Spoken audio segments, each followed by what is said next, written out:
Na marhaba mpenzi mtazamaji, ahlan wa sahlan wa marhaba. Ni tarehe 23 ya mwezi wa Aprili mwaka 2020. Ni shani na fahari kubwa kuwa nawe sana wakati kama huu.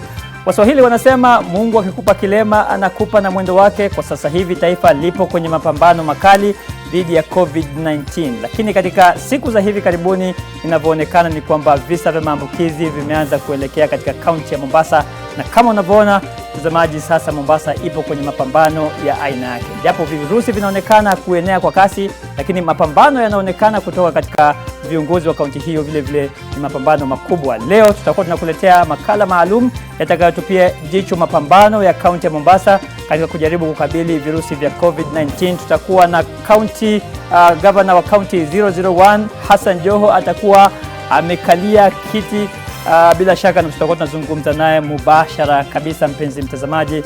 Hivyo basi usikose kujiunga nasi leo studio mtazamaji, kwa sababu siko peke yangu hapa studioni.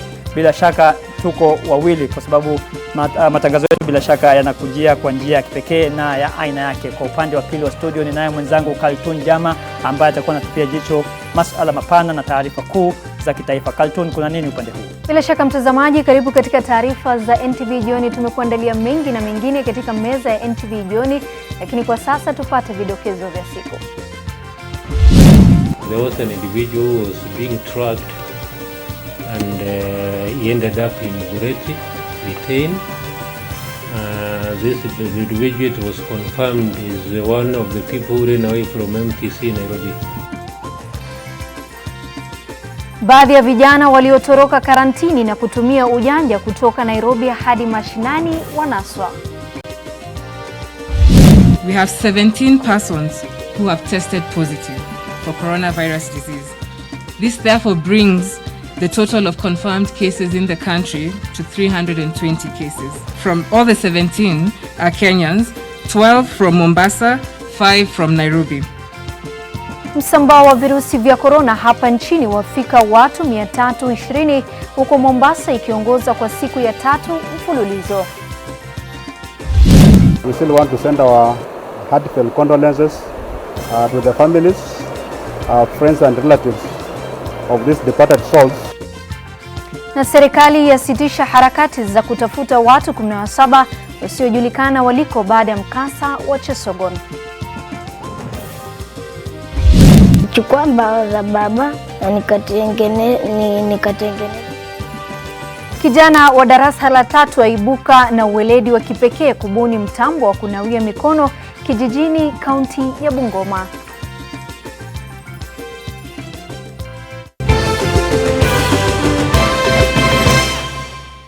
Mtazamaji, mfasiri wetu wa lugha ishara usiku huu ni David Agondoa. Lakini Salim, tangu virusi vya corona kubisha hodi humu nchini, kila siku Wizara ya Afya imekuwa ikitoa takwimu. Labda Salim, tueleze takwimu za leo zinasemaje? Naam, asante sana Kaltun. Takwimu bila shaka zinakwenda namna hii. Wizara ya Afya imetoa takwimu hizo. Maambukizi mapya katika vipimo ambavyo vimepimwa ndani ya saa 24 ni maambukizi 17. Raia wote hao 17 ni raia wa Kenya. Lakini si hayo tu Kaltun, kuna jumla ya visa sasa imefikia 320 baada ya visa hivyo 15. Na wanakotoka hao wagonjwa wapya 15, 5 wanatoka hapa Nairobi na 12 wanatoka mjini Mombasa. Mtazamaji, hii nambari 12 ni muhimu sana, haswa katika matangazo yetu haya. Tutakuwa tunauliza viongozi huko kulikoni visa hivi vinaongeza kwa kasi, wamejiandaa kwa kiasi gani kujibu mapigo ambayo yanatokana na COVID-19. Lakini vile vile mtazamaji, sampuli zilizopimwa katika kipindi cha saa 24 zilizopita ni sampuli 668, na hii ni katika hali ambayo serikali imesema itazidisha uwezo wake wa kupima watu. Kumbuka kuna tayari shughuli ya kupima watu kwa umati imekuwa ikiendelea tangu siku ya Jumapili katika eneo la bandarini huko Mombasa. Kwa hiyo ni katika juhudi hizo. Lakini vile vile mtazamaji, tuna takwimu zingine. Jumla ya sampuli ambazo zimepimwa kufikia sasa hapa nchini Kenya ni zaidi ya watu 14,000. Serikali ilikuwa imeahidi kwamba kufikia katikati ya mwezi wa Aprili tutakuwa na vipimo ambavyo vimepindukia 200,000, lakini hali inaonekana ni tofauti kidogo, na mwisho kabisa waliopona kufikia sasa, na hii ndio idadi ambayo inatupa matumaini kila siku. Kati ya watu 320 ambao wameambukizwa, tayari 89 kati yao wamepona na kuruhusiwa kwenda nyumbani. Na ndivyo hali ilivyo, takwimu ndizo hizo. Kaltun, kazi kwako. Asante sana Salim. Swaleh, tukisonga na taarifa zetu ni kwa serikali imesema kwamba haitalegeza msimamo wake wa kuwatenga kwa lazima raia wanaokiuka maagizo yenye lengo la kudhibiti maambukizi ya virusi vya korona. Haya yanajiri huku mtu mmoja aliyotoroka katika karantini ya chuo cha KMTC akikamatwa huko Kericho. Sedolale na taarifa kamili. Why were we not told from the word go? Hatua ya kuweka karantini ya lazima wanaokiuka maagizo ya kukabili COVID-19 inaendelea kuzua hisia tofauti nchini. Even if you are sick, you can never be taken to hospital for medical check-up. Why? Because you are being treated as a slave. Malalamishi kama haya yamesababisha baadhi ya waliotengwa karantini kutoroka. Hii leo mmoja wao amekamatwa Kericho. After the arrest, he was taken back to MTC. Msajili mkuu wa mahakama Ann Amadi amesema kwamba hatua ya kuzuia wale wanaokiuka mikakati dhidi ya usambazaji wa COVID-19 katika karantini ni kinyume na sheria. Not to try and criminalize the quarantine process. One, we have tried to improve the conditions in the quarantine facilities, and now with the availability of the test kits, as soon as you arrive within the quarantine facility, is to fast track the process of testing you. For those who test negative, of course, they are quickly released and advised to continue self-quarantine at home. Hayo ya kijiri, mwanaharakati wa haki ya binadamu Okia Umtata ameelekea mahakamani kupinga hatua ya serikali ya kuzuia wale wanaokiuka mikakati dhidi ya usambazaji wa COVID-19 katika karantini. Being quarantined is neither a detention nor a punishment. Quarantine is meant to serve the greater public good in ensuring that we protect our country. We therefore must urge you, fellow Kenyans, to join us in ensuring that we do not stigmatize those who are sent to quarantine facilities and even those who have recovered from this disease. Wakati huo, idadi ya waliopatikana na maambukizi ya COVID-19 imefika 320 baada ya watu 17 wengine kupatikana na virusi hivyo. Wote ni wa Kenya, huku 12 wakiwa wa kutoka kaunti ya Mombasa na 5 kutoka Nairobi. 9 ni wanaume, huku wanawake wakiwa 8 kati ya umri wa miaka 22 na 60. Watu 6 wamepona, huku idadi ya waliopona ikifika 89. Hili ikiwa ni siku ya 37 tangu serikali ianze kutoa taarifa kuhusu virusi vya korona nchini. Wizara ya Afya imesema kwamba mikakati iliyoweka kudhibiti virusi vya COVID-19 yanazaa matunda, lakini hiyo imaanishi kwamba Wakenya walegeze kamba. Seth Olale, NTV, Nairobi. Baada ya taarifa yake Seth Olale, nampisha tena Salim Swaleh atueleze nambari ama maambukizi mapya katika kaunti hiyo ya Mombasa. Namshukran sana Kaltun. Bila shaka katika wiki 2 zilizopita utakumbuka kwamba kaunti ya Mombasa imekuwa ikiongezeka idadi ya maambukizi katika kaunti hiyo, na kaunti hiyo sasa ni ya kwanza katika maeneo yote ya pwani kuongoza kwa visa vya maambukizi. Kevin Mutai amezunguka hapa na pale na kuzungumza na wananchi pamoja na viongozi kuhusiana na ni vipi wanavyopokea hali hiyo. Tarehe 26 Machi mwaka huu, Wizara ya Afya ilitangaza visa vipya vya corona katika kaunti tofauti. Mombasa, Swaleh, Kilifi, we have always felt that these counties have got extra exposure. Na ikawa ni karaha Mombasa. Tukiongea hayo yote, tufanye uamuzi ni kwamba hafadhali tulie leo, tucheke kesho. The cessation of movement within the counties of Kilifi, Swaleh and Mombasa shall be for an initial containment period of 21 days with effect from 7 p.m. on Wednesday, the 8th of April, 2020. Tarehe 3 Aprili, Kenya ilithibitisha visa 122 katika kaunti 16, Mombasa ilikuwa ya pili baada ya Nairobi na visa 13, Kilifi visa 9 na Kwale kisa kimoja. We put counties on notice that the virus is fast slithering to their territories. Siku 10 baadaye ilithibitishwa kwamba Mombasa ina visa 34. Nyali inaongoza na kesi 11, ikifuata na Mvita na kesi 7, Kisauni 7, Changamwe 2. Na kule ndani Nyali, karibu kila kona kuna kesi ya corona. Bamburi 2, Beach Road 1, Mamba Village 1, Mogadishu 1, Mkomani Tamarind 1, Maweni Kongowea 1, Twiga Road 1 na Umoja 1. Kwa hivyo huu ugonjwa umeenea kila pahali Mombasa. Vijana kwa wazee wamepatikana kuwa na virusi vya corona, yani watu wanaambukizana mitaani. We have got quite a few, I think 3 are from Bondeni in the old town in Mombasa. We have a few also from other areas, Miritini. I think we have a case from Miritini.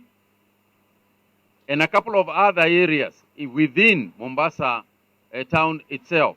Mombasa ina zaidi ya watu 60 wenye maambukizi, kati yao zaidi ya 3 wameaga dunia. The herbalist who died in Mombasa old town, the 3 in that area in the old town are actually contacts of the herbalist who died in the same area. And there goes the whole idea, and why we are always talking about keeping distance. That's why we are always talking about people going around and not taking care and not wearing masks. These are some of the results. Inahofiwa kuwa idadi ya visa vya maambukizi itaongezeka pindi shughuli ya kupima watu wengi kwa wakati mmoja itafanywa katika maeneo bunge tofauti ya kaunti ya Mombasa. Kevin Mutai, NTV. Naam, shukran sana Kevin Mutai. Bila shaka mtazamaji, mbali na hayo, kaunti ya Mombasa ni moja kati ya kaunti 5 ambazo zina marufuku ya kutoingia na kutotoka ndani ya kaunti hiyo. Na marufuku hiyo inakwenda sambamba na ile kafyu ambayo iko katika taifa zima la Kenya kuanzia saa 1 jioni hadi saa 11 alfajiri siku inayofuatia. Sasa wananchi wanakabiliana vipi na mambo haya mawili katika kaunti hiyo? Fatma Bugu na taarifa hiyo. Kila kunapokucha wakati huu wa janga la corona, watu wanajiuliza ni wangapi tena wamepatikana na virusi katika kaunti hii ya Mombasa. Hii ni kwa sababu tangu maambukizi yaongezeke Kenya, Mombasa haijabahatika kutokuwa na kisa. Huenda hofu iliyoko ilisababisha gavana Mombasa Hassan Ali Joho kutaka agizo la kutotoka nje mchana na usiku litangazwe. Je, Mombasa imejiandaa vipi kudhibiti janga hili? Kivukoni Likoni ndiko kuliko hofiwa zaidi kutokana na idadi ya watu watumiao feri. Taratibu mpya zilitangazwa, japo zilikumbwa na changamoto mwanzoni, sasa kuna nidhamu. Hali ya kujali ubinadamu na kuhurumiana pia ipo, na mashine za kuwatakasa watu waingiapo na kutoka feri zimewekwa. Utumizi wa vitambaa maalum vya kufunika pua na mdomo umesisitizwa na umeshurutishwa. Huu si wakati tena wa kucheka na watu au kuwaendekeza wakaidi. Wasiotii maagizo hujipata matatani, huku ikitarajiwa kuwa hali itazidi kuimarika kadiri muda unavyosonga. Ilisemwa Mombasa ni raha, lakini raha huwezi tena kuipata wala kujipa mwenyewe au hata kualikwa. Fukwe na maeneo ya kujipumbaza yamefungwa. Kisa ni janga la corona. Hata hivyo katika msafara wa mamba, kenge hawakosekani. You find a way of opening your clubs, your bars, whatever it is, through the back door. Personally, I will push the DPP and the national government, and I'll even plead with the president. Some people, we should pursue them for matters manslaughter. Kwa Waislamu waliozoea kuwa na sherehe binafsi za mfungo kabla ya mwezi mtukufu wa Ramadhani, wamesalia na laiti. Kusherekea, utasalimiana na watu, hujui yule unasalimiana naye ana ugonjwa. Sasa kila mmoja ana hofu kwa hivyo mfungo hakuweza kulika. Walisema wavyele kuingia Mombasa harusi, kutoka ni matanga, lakini sasa yote hayo hayana tena nafasi, kwani mikusanyiko hairuhusiwi tena na maafisa usalama wako ngangari katika kutekeleza marufuku ya kutoka au kuingia katika kaunti hii. Na wale ambao hawataruhusiwa kuingia au kutoka ni wale wanatembea kwa miguu na wale wanatembea kwa magari, kwa pikipiki, baiskeli. Je, watu watakula nini? Swali hilo lilianza kushughulikiwa mapema na serikali ya kaunti, mashirika, watu binafsi, wafanyabiashara walijitolea na kutoa michango yao. Majina ya waliohitaji kusaidiwa yalisajiliwa katika mitaa tofauti. Usambazaji chakula unaendelea chini ya programu maalum. We've been knocking at your doors. We have mapped every household. We know the names, we know who they are, how many they are. Virusi havichagui mwenye njaa wala aliyeshiba au haiba ya mtu. Ndiposa shughuli ya kupima wengi kwa wakati mmoja imeanza. Na imeanza katika bandari ya Mombasa kutokana na wafanyikazi wawili kupoteza maisha na wengine kuambukizwa. Mikakati inatekelezwa na mengine inapangwa, lakini je, wakazi wa Mombasa wamechukua hatua gani ama wamejiandaa vipi kuhakikisha kwamba wanazuia maambukizi zaidi? Watoto ambao tunao ndani ya nyumba tunahakikisha kuwa hawatoki. Wako ndani ya nyumba, kwa hivyo tunatafuta vitu vya kuwa keep busy. Games, masomo. Fatma Bugu, NTV, mapambano ya Mombasa. Na bila shaka ni mapambano hayo ya Mombasa ambayo yanaendelea kuchacha vile vile katika studio zetu za hapa Nairobi, na kituo kipya chenye uwezo wa kuwashughulikia wagonjwa 300 kimezinduliwa leo huko Mombasa, na kituo hicho kitakuwa na nafasi muhimu ya kipekee na aina yake kwa kujaribu kupunguza msongamano katika vituo vya afya. Hafla ya kuzindua kituo kipya cha kuwashughulikia wagonjwa wenye COVID-19 kaunti ya Mombasa imefanyika leo katika chuo kikuu cha kiufundi cha TUM. Kituo hiki kina vitanda 300 pamoja na eneo maalum la kuwahudumia wagonjwa mahututi. Kitaanza kutumiwa baada ya hospitali zinazotumika sasa kujaa wagonjwa. When we bring you here, you must understand this facility has been adequately prepared. It has oxygen, it has doctors, it has all the monitors, it has all the medical requirements that will keep you going at the beginning of treatment. This is mild to moderate. Let us avoid being admitted here, because you will not be sure whether you will walk out through that door. Please let us protect ourselves. Madaktari kutoka hospitali mbalimbali hasa za kibinafsi kama vile Mombasa, Premier, Aga Khan na Pandia watashirikiana katika usimamizi wa kituo hiki. Katika hospitali kuu ya Pwani maarufu Makadara, kuna zaidi ya wagonjwa 30 wa corona katika wodi maalum, huku wengine zaidi ya 150 wakiwekwa kwenye karantini katika vituo tofauti hapa Mombasa. At the moment we're using KMTC as our quarantine center. KMTC has 2 colleges, one here next to Coast General Teaching and Referral Hospital, and the other one is at Portrees. So we also have another quarantine center at in Likoni, which is the Likoni School of the Blind. Again, this is to ensure that there's minimal movement for any suspected COVID patients, and to ensure also that at the end of the day we are able to test them in a timely manner. Maafisa wa afya hasa wale wanaowahudumia wagonjwa wa COVID-19 wana mavazi maalum, huku serikali ya kaunti ikiwekeza katika vifaa vinavyohitajika kuwatibu wagonjwa. We actually take care of the patients that are COVID. We treat them, we isolate them, but we also make sure that the staff that are involved in the whole process, they stay safe. Because once the safety is not there, it can become a very dangerous thing where the staff will now start getting sick and we'll lose staff, and we already need the maximum staff that we can. Hospitali za kibinafsi pia zinatumika katika kuwatenga wale wanaoshukiwa kuwa na ugonjwa huo kabla ya maafisa wa afya kutoka serikali ya kaunti kufika huko na kuchukua sampuli zao kwa ajili ya uchunguzi. Serikali ya kaunti ina uwezo wa kuwapima zaidi ya watu 300 kwa siku. Pia kuna mipango ya kuelekea mitaani kwa shughuli ya kuwapima watu zaidi. Watusaidie na wazidishe zile jitihada ya kutupima kwa pamoja kwa wingi. Yaani kama zile sehemu nyingine zinazofanyika kwa muda kama huu. Zile sehemu nyingine watu wanapimwa, wanapata vipimo vao, wanajua kama ni kupelekwa karantini wanapelekwa. Lakini tunaomba sehemu za Old Town mpaka sasa hivi hatuna uhakika vizuri kama tuna cases ngapi, wala Mwenyezi Mungu asitujalie. Lakini tunaomba pia serikali ijaribu itufikie na sisi huku kumijini ijue ambapo sisi na vile sisi tuko. To date, we have managed to conduct 1,601 tests in Mombasa County, and after Nairobi, we are the second county which has conducted a lot of testing within the country.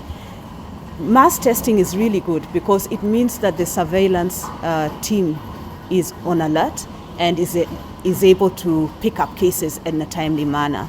Pia kuna kituo cha afya cha bandari ambacho kinahudumia wafanyikazi wa KPA ambao wametengwa baada ya kutagusana na wanaopatikana na virusi vya corona.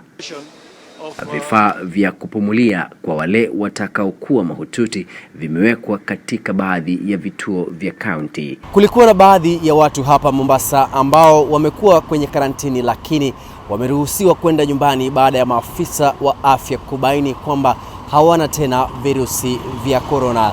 Kevin Mutai, NTV, kaunti ya Mombasa.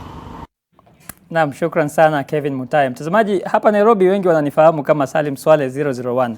Lakini yuko 001 ambaye ni wa hakika kabisa, yule original mwenyewe, governor wa county 001, Hassan Ali Joho. Bila shaka ni shani na fahari kubwa kuwa nawe. Asante sana kwa kuja na kupata nafasi ya kuchukua muda wako na kuzungumza hapa na NTV Jioni. Tupungie mkono tu kama unatusikia hapo ulipo. Safi kabisa mtazamaji, ndio gavana huyo. Bila shaka mambo ni mengi, maswali ni mengi kutoka kwa wakazi wako wa kaunti ya Mombasa, lakini vile vile katika taifa zima, kwa sababu yale ambayo yamefanyika Mombasa yanafanyika hapa nchini na katika maeneo mengine duniani. Tutakuwa tunakuja kwako, usiondoke na usichoke hapo ulipo. Lakini Kaltun, hapo maswala mengine mengi tu ya kitaifa ambayo yanaendelea, labda kwa mukhtasari sana kwako Kaltun. Bila shaka, na tukisalia na taarifa inayofungamana na masala ya virusi vya corona humu nchini, ni kuwa zaidi ya watu 30 wametiwa karantini kwa lazima katika kaunti za Nakuru na Baringo kufuatia msako na tetesi kutoka kwa umma. Watu hao wanadaiwa kukiuka kanuni za serikali za kuzuia maambukizi ya homa ya corona. Bridget Ngana ana mseto wa matukio hayo kutoka kusini mwa bonde la Ufa. Kilichoanza kama shughuli ya kupiga picha kwa kikundi hiki cha vijana kuliwatia mashakani walipofumaniwa na maafisa wa polisi na kulaumiwa kwa kukiuka sheria ya kutokusanyika kihalaiki wakati nchi inapambana na janga la corona. These boys and girls did not have masks. As you see them, they do not have masks. They were photographing themselves without masks. They were mixing and mingling without masks. And therefore they were going against the public health social distance directive. Aidha, inadaiwa vijana hao wakazi wa Nakuru walinaswa wakijihusisha na upigaji picha za pornografia. They have a camera man with them who is taking them photos in various styles depicting nakedness and showing some indecency. 21 hao walifikishwa katika kituo cha karantini cha taasisi ya mafunzo ya utibabu KMTC ambamo watakaa kwa siku 14 ili kutathmini hali yao ya afya, hususan maambukizi ya corona kabla ya kukumbana na mkono wa sheria pia. Bridget Ngana, NTV, Nakuru. Wakati huo watu 12 wakiwemo. Bila shaka mtazamaji, dakika zimekatika 21 baada ya saa 1 kamili saa za Afrika Mashariki. Tunachukua mapumziko kidogo, tutakaporejea tutakuwa nampisha mwenzangu tena Salim Swaleh.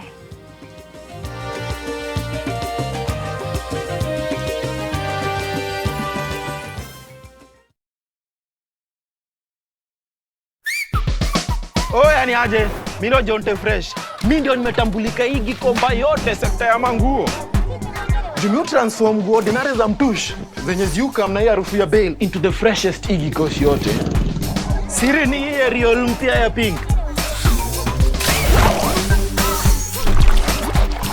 na kushow mtushi zinang'ara kung'ara kushinda kamera. So clean, so fresh. Makastoma unaisana na history. Ninatumia aerial touch-up down mpya tu. Good morning, Janet. Wow! And you are? I'm Casey. Now help you with anything to do with your KCB bank account. Pay bills, transfers, statements. You're hired. I'm the internet banking security ninja. I'm your 24/7 personal assistant. Super. So, we can always talk about your account, online, whenever you like. Need a ride? Let's go. Alrighty. With you anywhere, anytime. Register at your nearest branch for KCB Internet Banking today. Nyaje wa Kenya. Hii ni public service announcement kuhusu coronavirus. The Ministry of Health advises all returnees from abroad to self-quarantine for at least 14 days, whether they feel well or unwell. Wash your hands regularly following the 8 steps of hand washing. Wet hands with warm water. Apply a small amount of soap. Rub palms together. Rub fingers and thumbs and the bits in between. Rub nails on palms. Rub the back of each hand. Rinse with clean running water and dry thoroughly with a clean dry towel. Furthermore, it is advisable to cover your mouth and nose adequately when sneezing or coughing and immediately dispose of the tissue in a dustbin. Please do not use handkerchiefs if you can avoid it. If disposable tissue is unavailable, cough into your elbow. Try and avoid close contact with anyone showing signs of respiratory illness, such as coughing or sneezing. Before you share any coronavirus information on social media, please verify it with Ministry of Health to avoid panic and alarm among your fellow Kenyans. I help women find independence by training them in fish farming. It's tough on my back, joints, and can cause headaches. Panadol Extra relieves multiple types of pain. Panadol Extra, now with new Optizop technology, to fight multiple tough pains with 3 times more pain-relieving medicine in the first 30 minutes when you need it most. Seeing them support themselves makes any pain worth it.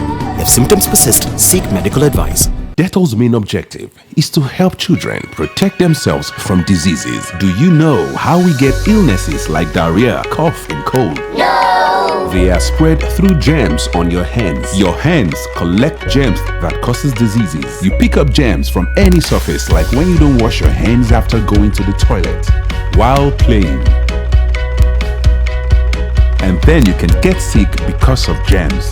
That's why you need to fight germs to stay healthy by washing your hands regularly with Dettol soap that gives the best germ protection ever against many illness-causing germs. Wash, wash, wash your hands. What you have to do is bath, bath, bath yourself. Dettol soap every day. Wash, wash, wash your hands.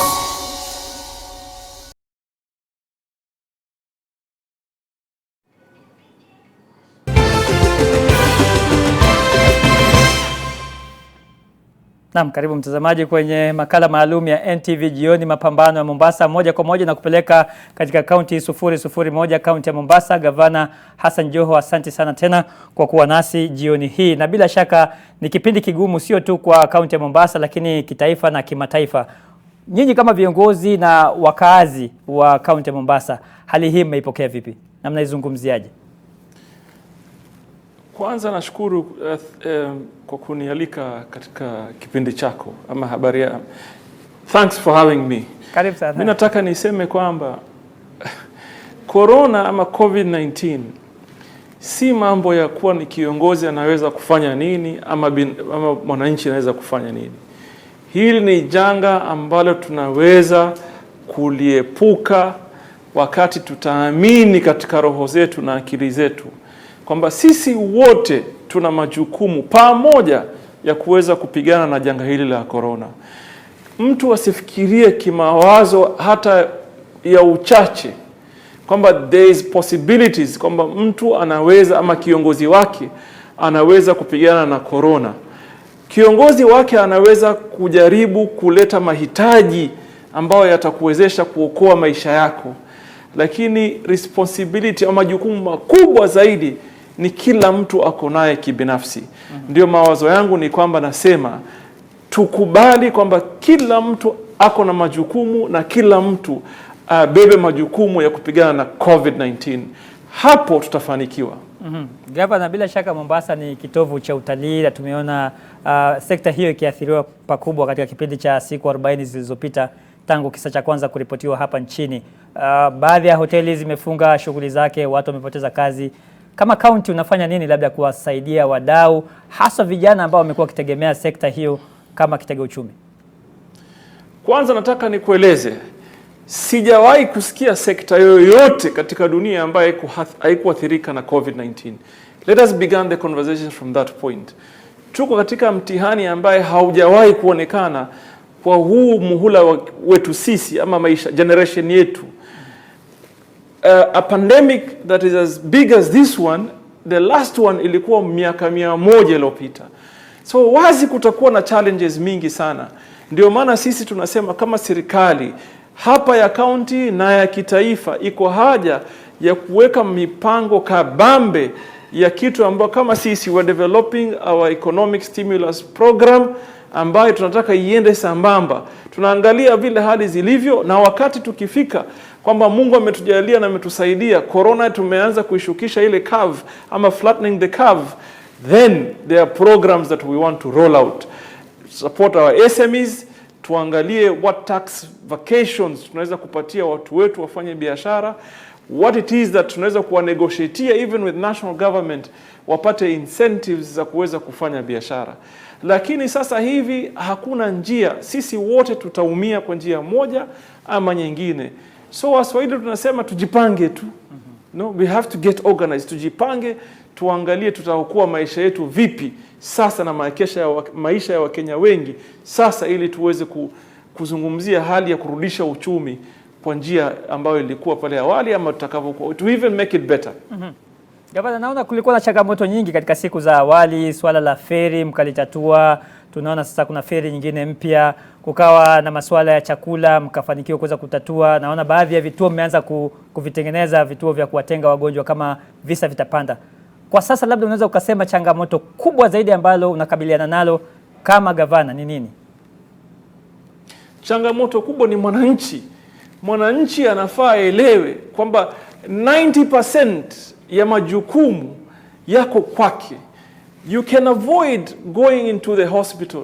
Unaweza kuavoid kutafuta ugonjwa wa corona ili usiingie hospitali, usitafute matibabu, by doing very simple things. 1, social distance. 2, vaa mask. 3, sanitize, osha mkono na maji ya kutiririka. So a lot of the bigger percentage katika vita hivi viko kwa mwananchi. Sisi tutafanya yale ambayo Mwenyezi Mungu atatuwezesha. Tukupatie hospitali, tukupatie matibabu, tuweke mandhari nzuri, tukupatie chakula like we have said. Tunaelewa kwamba wewe ni maskini, tutakupatia chakula cha mwezi mzima, lakini tusikupe chakula na bado unatoka kuzurura. The fact of the matter is that the more you move around, the more you spread COVID-19. Ukikaa nyumbani utapunguza usambazaji ama utasimamisha. Nimeambia watu leo, kama usimamishi corona kwako nyumbani, corona itakuja kukusimamisha wewe. So you have to be careful kwamba majukumu makubwa mwananchi uko nayo. Sisi tuna yetu. We're not running away from our responsibility. Tuko na majukumu yetu na tunayabeba. Ndio maana tunasema tulianza na 19 bed, tukapima, tukaenda 150 beds, sasa tuko katika 300, and we are not stopping at 300 beds. Tunaangalia nambari. Kwa mfano, paka leo tumepima watu 1601. 79 wametoka positive. 9 wamepona, they've been discharged. 4 wamefariki. Ukiangalia in terms of percentage, we are bigger than Nairobi. Nairobi, there are 5 million people. Sisi tuko 1.2 million people. Na tabia zetu, na mila zetu, desturi zetu zinatuchongea sasa, kwa sababu watu wanaendelea kuona mawiano ya kukaa pamoja. Unajua wewe, watu wa Swahili mpaka wale kwa sinia moja, we're trying to tell them change those habits temporarily, so baadaye ukirudi maisha yatarudi kama kuwa normal. Lakini sasa kwa niaba ya kujichunga maisha yako, maisha ya watu wako, watoto wako, wapenzi wako, wanaokupenda, tafadhali fata mienendo ambayo umeelezwa na madaktari na serikali, sio kwa niaba ya mtu mwingine, ni yako mwenyewe. And I'll give you one example. Every day I get a call. Mtu ananiambia, "Governor, nisaidie, nataka kwenda Nairobi." governor nisaidie nataka kwenda Kilifi. Paka nashangaa wewe mtu ni lugha gani peke yake ambayo unaweza elewa kwamba you are not supposed to go anywhere for the time being because there's a big risk ya ugonjwa wa COVID-19 and everybody ako katika risk. Wewe unaweza kupata. People have never believed. Wengine walikuwa wanadharau paka imefika milangoni kwao. It is at our doorsteps, na kama hatufanyi mabadiliko tunaweza kujiumiza sisi wote. So I urge all of us, we have to take responsibility. There's no two ways about it. Lazima tubebe majukumu na kila mtu abebe majukumu yake. Sisi tutafanya yale yetu. Today we have launched 4 new ICU ambulances dedicated for COVID-19. Vitanda vya hospitali viko. Tumeleta madaktari wa private sector wetu. We've even got volunteer doctors, even some that are retired, ambao bado wako na nguvu wamejitolea. That is what we could do for you. We find you food, we can do that for you to make you comfortable. But you also stay at home and stay safe. Gavana, hapo katika masuala ya wahudumu wa afya, madaktari wameingia kwa wingi kama unavyosema, hata wale ambao walikuwa wamestaafu wamerudi.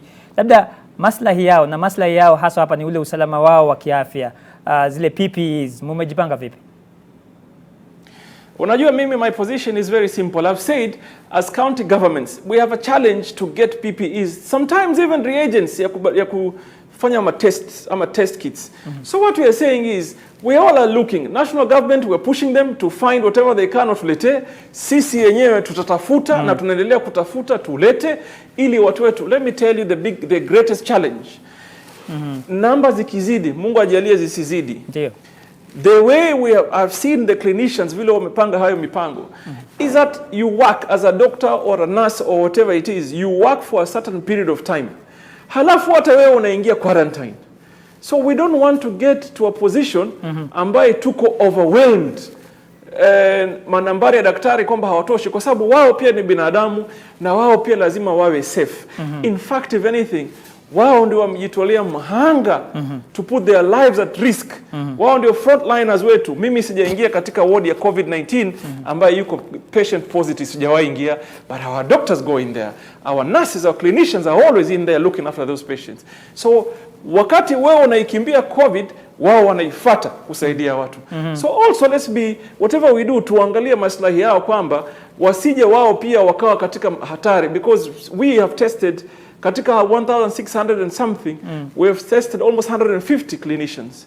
I don't have the right number of how many turned positive, but I can tell you there's a doctor in Mombasa that is positive, there are nurses that are positive, there are clinicians that are positive. You know, sasa tukienda hali hiyo, if we make wale frontliners wetu wagonjwa na washinde kufanya lolote, who will look after us? Na pengine haraka that is why I'm saying it is very simple. Bila shaka Gavana, tunaingia katika mwezi mtukufu wa Ramadhani. Mombasa ni moja kati ya vitovu vikuu vya Uislamu na idadi kubwa ya Waislamu wako pale. Kuna watu ambao walikuwa wamezoea kama ulivyotaja taratibu zetu na desturi zetu, watu wanakula pamoja, na kuna watu ambao wakitegemea futari kutoka msikitini. Labda hao, kwa sababu misikiti imefungwa, mna mipango gani na mmejipanga vipi? Sisi mimi mwenyewe hapa na kamati ya private sector that is led by someone called Abdul Samji. We have mapped, we know where our people are. We already started the last 4-5 days sending food kwa majumba yao ili watu waweze kufuturu majumbani. But let me tell you, even kama Muislamu, mimi naamini sana dini. I'm a very prayerful person. I know for a fact that it is not the teachings of Islam kwamba utamtoa umhatarishe maisha ya mtu mwingine. I know that for a fact. So it's not something we had wished for. Hatukutaka haya. Lakini kuna mipango ya kidini. We're allowed to pray at home. We will first pray at home. Even our tarawih prayers, we can pray at home for the timing. Na tuombe Mungu sana, tu sana, njia ije ili maslahi yetu yarudi normal, so that turudi kuswali na kuomba Mungu. Lakini kutokwenda msikitini kwa sasa will not stop me from praying. I will pray even harder so that Mungu alete salama, turudi katika maisha yetu ya kawaida. Inshallah, na Mwenyezi Mungu atatupa salama na atatuvusha salama. Na mwisho kabisa, post COVID-19, una mpango gani wa kuhuisha tena kaunti ya Mombasa baada ya janga hili kuondoka, kwa sababu tunaamini litaondoka? Litaondoka kwa uwezo wa Mwenyezi Mungu, and that is why we have now brought forward partners on board. Tunataka to roll out kitu inaitwa economic stimulus plan ambaye itapatia watu uwezo wa kurudisha biashara zao, na tumeanza kunegotiate even with national government. We had started gazettement of our special economic zone, for example. 600 acres that would have been ready for people to come and invest. Manufacturers wamekuja, everybody showing interest. Bahati mbaya corona amekuja. But these are issues ambao tutaendelea kuzungumza na national government, watusaidie wao katika policy realignments kwa hali yao, na sisi tufanye rahisi watu wetu wafanye biashara. We want our people to do business. Wafanye biashara. Naam, shukran sana. Bila shaka mtazamaji, ni kauli hiyo nzito yake Hassan Joho, gavana wa kaunti 001 kaunti ya Mombasa. Asante sana gavana kwa kuchukua muda wako. Tunapata mapumziko mafupi, tukirudi nitakuwa na rusha usukani moja kwa moja kwake Kaltun Jama kumalizia kabisa yale yaliyosalia katika kapu la NTV Jioni. Mimi nakuaga kwa sasa na kutakia usiku mtulivu.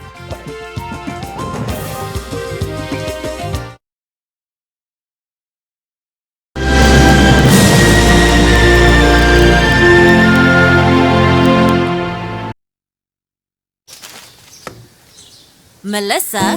Mom, it's Dad's birthday today. I'm giving him a party just like he gives me. Nothing makes a mother more proud than seeing her child growing up. But I know that as she learns to care for others, she'll face even more germs and the risk of illnesses. That's why you need strong Dettol protection. Just 1 cup of Dettol protects your home and family from up to 100 illness-causing germs. Growing up needs Dettol protection. If we continue to behave normally, this disease will treat us abnormally.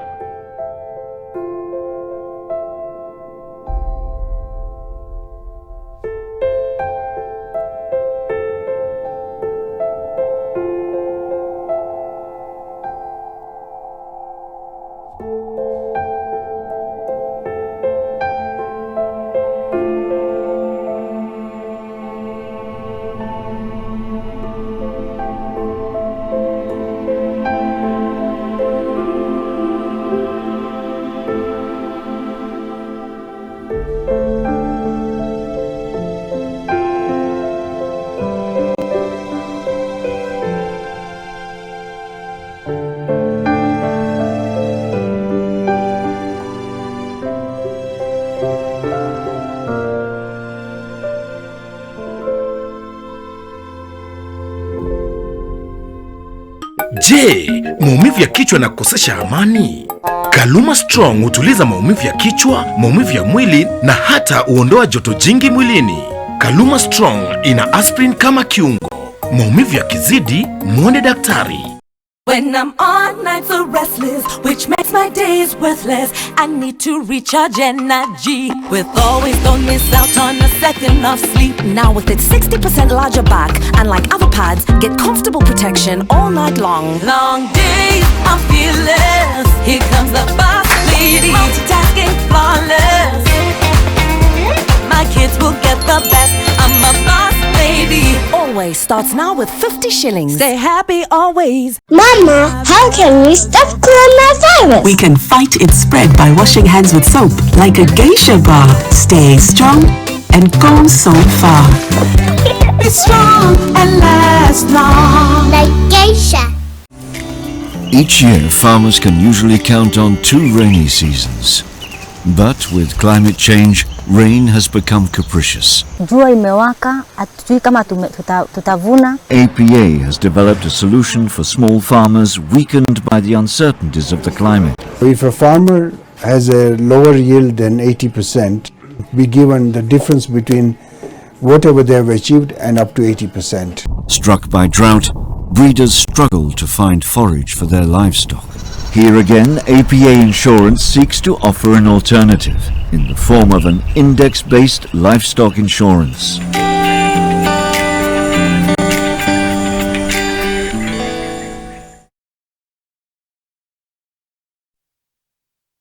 Kapu la biashara limeletwa kwako na KCB Internet Banking. Hujambo tena mtazamaji, katika taarifa za NTV jioni. Janga la corona limealazimu mashirika ya ndege kubuni njia mpya za kutengeneza mapato, wakati huu ambapo biashara za usafiri zimekuwa duni au kukomeshwa. Hapa Kenya, kampuni ya Kenya Airways imekuwa ikigeuza ndege zake za abiria kuwa ndege za kubebea mizigo ili kubaki angani. Na sasa Kenya Airways imeingia katika biashara ya utengenezaji wa maski za kujikinga virusi vya COVID-19 kupitia idara yake ya ufundi kwa kutumia vifaa ambavyo havitumiki kwa sasa katika mahifadhi yake. KQ imesema kwamba inalenga kutengeneza maski zaidi ya 1000 kila siku. Wakulima wa maparachichi sasa wanasema kusitishwa kwa safari za ndege kwenda ng'ambo kumeathiri pakubwa biashara yao, huku mazao yakiozea mashambani. Wakulima hao wamekuwa wakifaidika kwa kuuza mazao yao katika bara la Europa, Marekani na Uchina. Mwanzoni wa mwaka huu, ushuru na utozo usafirishaji wa maparachichi hadi nchi ya China ulipunguzwa kutoka 30% hadi 7% na kuwanufaisha wengi hapa nchini. Hoja hii pia ilifanya Kenya kuwa nchi ya pili kwa kiwango cha mauzo ya maparachichi kutoka barani Afrika. Wakulima sasa wanalazimika kuuza mazao yao humu nchini kwa bei nafuu kama njia ya kujistiri magumu yanayotokana na ugonjwa wa COVID-19.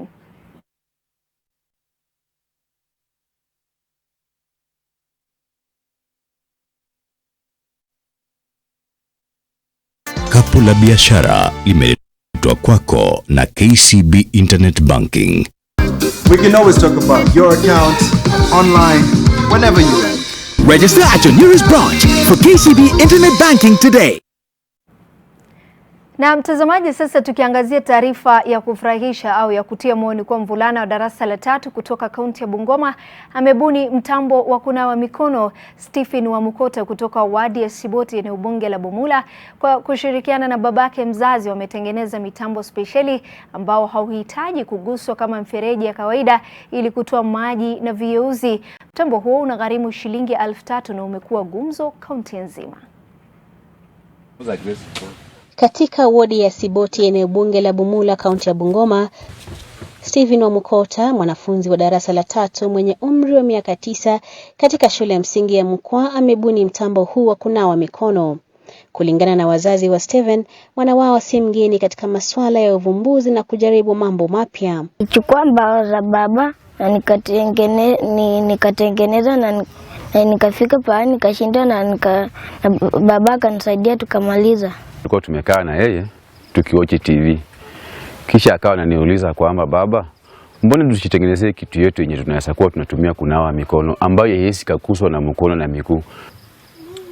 Mamake mzazi anakiri kuwa mtoto wa nyoka ni nyoka, na kama anavyofanya babake pale nyumbani ndivyo anavyofanya mwanawe ambaye hujaribu kutengeneza kila kifaa anachokutana nacho. Ya kaangi tu. Jizi vitu zenye babako anafanya, hata kama ni simu unakuta amefungua, kama ni radio kwa nyumba ametuacha inaongea, utakuja amepakua, ametoa tena amerudisha. Halafu hata ukiwa tu kwa nyumba maybe umekaa kwa kitanda unafanya nikaa unalala, anakuja sasa yani anajaribu tu kupika akili sana anaongea. Itizi wao ukitoanisha kuzifunga zina kazi, huyu mtu alitumia akili nyingi kuzitengeneza. Wahisani na serikali za kaunti zimeombwa kupongeza juhudi za aina hiyo kwa kununua mitambo hiyo. Ukipata material kwa sababu tumetengeneza hii iko, you can just make it on a single day. In fact tunaweza tengeneza hata 5 kwa siku. Kwa saizi kwa sababu hii imesimama tayari tunaweza tengeneza zingine. Kinaya ni kwamba wasimamizi wa kaunti ya Bungoma walinunua mitungi ya lita 20 na kwa kima cha shilingi 10,000 kwa kila mtungi, ilhali kifaa hiki ambacho kinaonekana bora zaidi na kilichotengenezwa kwenye kaunti hiyo kinagharimu chini ya 5,000. Brenda Wanga, NTV. Serikali imesitisha rasmi shughuli ya kuwatafuta watu wasiojulikana waliko kufuatia maporomoko ya ardhi eneo la Chesagon kwenye mpaka wa kaunti za Elgeyo Marakwet na Pokot Magharibi. Serikali vile imetangaza kwamba idadi ya waliofariki katika mkasa huo ni watu 18, ila hali watu 17 hawajulikani waliko. Lois Ongoi na maelezo kamili. Kamishna mshirikishi wa eneo la Bonde la Ufa, George Natembea, na kamanda wa kikosi cha KDF ukanda wa magharibi mwa Kenya, Meja Jenerali Joseph Kivunzi, waliongoza hafla ya kuweka shada la maua katika eneo la mkasa wa Chesagon kama ishara ya heri njema kwa waliofariki na faraja kwa waliofiwa. Marks the symbolic laying of these wreaths marks the end of the official search, rescue and recovery exercise of the government of the Republic of Kenya. We still want to send our heartfelt condolences to the families, friends and relatives of these departed souls. Kamanda wa polisi wa eneo la Bonde la Ufa, Marcus Ochola, alisema kikosi chake kitaendelea kutafuta shehena ya serikali iliyosombwa na mafuriko hayo. I'm not likely to tell you what kind of stores they are, but we have stores underneath the ground that must be recovered. Walionusurika kifo bado wanaendelea kukita kambi katika shule tofauti. Hayo ya kijeri, serikali imetoa msaada wa chakula, mablanketi na vyombo vya upishi. On behalf of our Army Commander, to register his appreciation and more so his condolences for those bereaved families and all that are the survivors. And as a way of a gesture, he kindly donated the foodstuffs and the non-foodstuffs that are in front of us. Kwa upande mwingine, wanasiasa wa eneo hili waliowasilisha mchango wa shilingi milioni 1 kutoka kwa naibu wa rais wanapendekeza serikali kuwatafutia wakazi mashamba mbadala. Because you know these are the same people who are moved from the upper side to be told to go to the lower side, putting pressure on this government. Now it is time for government to find long-term and permanent solution to the problem that the people of this area are facing. Ikifika wakati yenye tunaona hatuna namna, itabidi turudisha watu kwa forest mpaka serikali itafute namna nyingine. Hata ingawa shughuli ya okoa imesitishwa na serikali rasmi siku ya leo, serikali inasema itaendelea kukita kambi hapa hadi pale waathiriwa wote watakapoweza kurejea maisha yao ya shwari. Lois Wangoi, NTV, katika kaunti ya Elgeyo Marakwet. Mtazamaji, dakika zimekatika 48 baada ya saa 1 kamili saa za Afrika Mashariki. Taarifa yake Lois Wangoi inatupeleka mapumzikoni, tutakaporejea taarifa za spoti.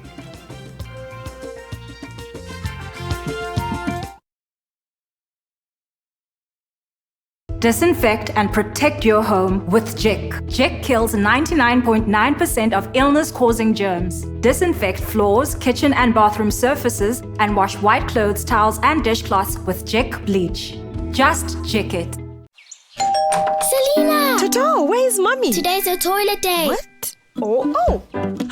Selena! Toilet day? Tomorrow we're hosting a party and it's a matter of my reputation. It's a toilet, not a white shirt. Even if you spend your entire day cleaning with bleach and detergent, it still won't be party ready. Impossible. Challenge. Harpic 10X. Even if you use bleach and detergent 10 times, they won't give you the same sparkling clean toilet that Harpic 10X will give you. Wow! Harpic 10X. Harpic, Kenya's #1 toilet cleaner. Are you struggling with how to help your child with their math problems at home? Introducing the Mwalimu Plus e-tutor with personalized learning support for your child. The app is free for class 4 and 6, and class 3, 5, 7 and 8 pay 50% or pay just 5 bob a day. Plus an online tutor to review and assign your child work. Download the Mwalimu Plus app on Google Play, register and watch your child's performance improve. Nyaja wa Kenya. Hii ni public service announcement kuhusu coronavirus. The Ministry of Health advises all returnees from abroad to self-quarantine for at least 14 days, whether they feel well or unwell. Wash your hands regularly following the 8 steps of hand washing. Wet hands with warm water. Apply a small amount of soap. Rub palms together. Rub fingers and thumbs and the beads in between. Rub nails on palms. Rub the back of each hand. Rinse with clean running water and dry thoroughly with a clean dry towel. Furthermore, it is advisable to cover your mouth and nose adequately when sneezing or coughing and immediately dispose of the tissue in a dustbin. Please do not use handkerchiefs if you can avoid it. If disposable tissue is unavailable, cough into your elbow. Try and avoid close contact with anyone showing signs of respiratory illness, such as coughing or sneezing. Before you share any coronavirus information on social media, please verify it with Ministry of Health to avoid panic and alarm among your fellow Kenyans.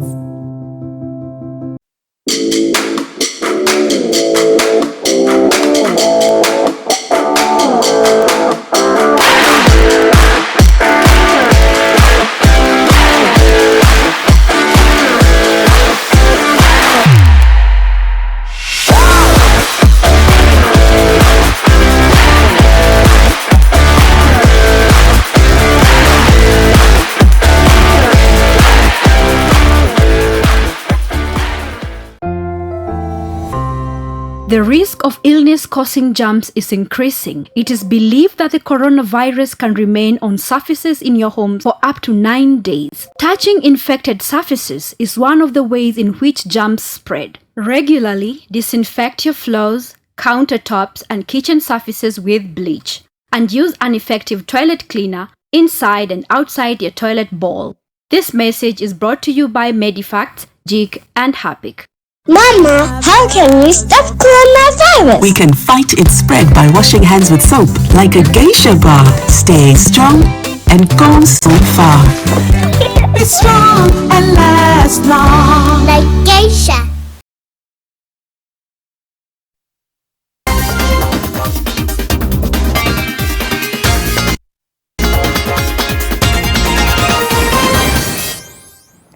Karibu tena na sasa tufanye za spoti. Shirikisho la kandanda la Kenya FKF linakudulia macho adhabu ya FIFA iwapo halitatekeleza lisilowezekana kwa sasa la kumlipa aliyekuwa kocha wa timu ya taifa Adel Amrushe deni la zaidi ya shilingi milioni 100 kufikia mwisho wa siku wa leo.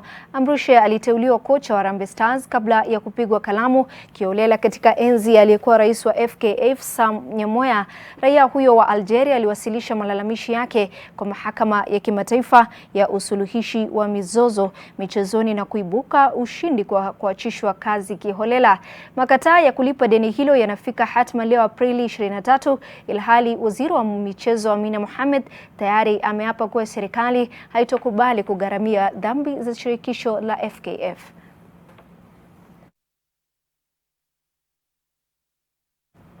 Mshindi wa nishani ya shaba katika masumbwi ya uzani wa bantam katika michezo ya Jumuiya ya Madola, Douglas Maina ameaga dunia akiwa nyumbani kwake mtaani Donholm, Nairobi. Kwa mujibu wa mshirikisho wa kitaifa wa mashujaa wa spoti nchini Rose Tata Muya, Maina ambaye alikuwa ameugua kwa muda mrefu amefariki leo. Ripoti za kifo chake zilitolewa na mke wa marehemu Wanjiru Maina.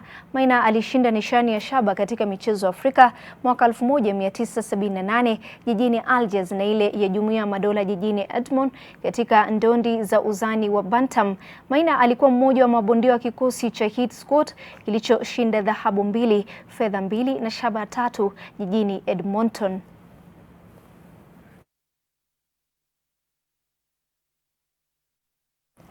Na kwingineko ni kuwa tukiangazia mengi ya michezo ni kuwa wadau katika michezo pia wanachangia kwa uhisani wa kusitiri wanaoathiriwa na janga la COVID-19. Kaka wawili wanaochezea Kenya kandanda Ayub Tembe na Musa Masika wanatoa vifurushi vya watu binafsi kujinadhifisha katika mitaa ya Kawangware na Kibra, ilhali goalkeeper wa Kenya anayeishi Finland Arnold Origi ametoa misaada vyakula kwa majirani zake katika mitaa ya Eastlands jijini Nairobi. Nahodha wa Harambee Stars Victor Wanyama kupitia kwa wakfu wake vilevile ametoa vifaa vya usafi kwa wakazi wa Mathare. Wakati huo huo, wachezaji wengine kama vile Michael Olunga na Francis Gahata wamechangia msaada ya mahitaji muhimu kama vile maji safi katika mitaa ya mabanda ya Nairobi.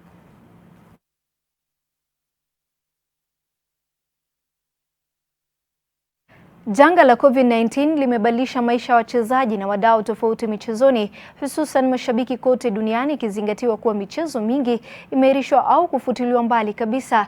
Mashabiki wamegeukia mbinu mbadala za kujiburudisha, hali ambayo imejitokeza hata hapa Kenya.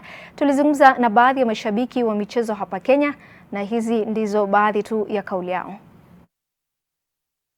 Siwezi enda kusabikia hata timu sababu sasa COVID-19 imefunga kila kitu. Sasa weekend inakuwa refu, saa zingine tunaona tu hata tufanye namna gani to keep distance venye serikali imesema. Hii mambo inaweza kuwa tuki-maintain hivyo tu itaisha. Kwa saa hii wakati ukifika weekend tulikuwa tunafanya sana kwenda kuona ball. Hatuwezi enda watch ball, at the same time our games haziendi.